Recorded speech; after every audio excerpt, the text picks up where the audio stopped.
মাইলস্টোনে বিমান বাহিনীর প্রশিক্ষণ বিমান বিধ্বস্তের ঘটনায় দগ্ধদের বিষয়ে জাতীয় বার্ন ও প্লাস্টিক সার্জারি ইনস্টিটিউটে ব্রিফিং হয়েছে।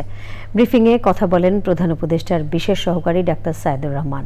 সেখানে আছেন মইনুল হাসান, সরাসরি যাচ্ছি তার কাছে। মইনুল, আপনার কাছে ব্রিফিং এর বিষয়ে কি কি তথ্য আছে?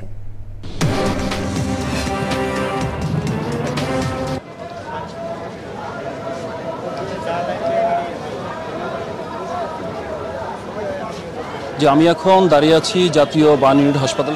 আপনারা জানেন যে সকালবেলা কিন্তু উত্তরা মাইলস্টোন স্কুলের যে ভবনটি ছিল সেই ভবনে কিন্তু প্রশিক্ষণের একটি বিমান বিধ্বস্ত হয়। সেই বিধ্বস্তের ঘটনা কিন্তু অনেক স্কুলের যে শিক্ষার্থী আছে তারা অনেক আহত হয়। সেই আহতের ঘটনা কিন্তু মূলত যারা দগ্ধ হয়েছে তাদেরকে কিন্তু এই বার্ন ইউনিটে নিয়ে আসা হয়েছে এবং এখানকার যে ঊর্ধ্বতম কর্মকর্তা, কিছুক্ষণ আগে আমরা তাদের সাথে কথা বলছি, তারা ব্রিফ করেছে ডক্টর সাইদুর রহমান, প্রধান উপদেষ্টা বিশেষ সহকারী। তিনি যেটি বলেছেন 7টি হাসপাতাল টোটাল রোগীরা এখানে আছে। এই মুহূর্তে বার্ন ইউনিট হাসপাতালে টোটাল 44 জন রোগী এখানে ভর্তি করা আছে। সব মিলিয়ে 88 জন রোগী এখানে আছে এবং 25 জনের অবস্থা আশঙ্কাজনক বলে তিনি আমাদেরকে জানিয়েছেন।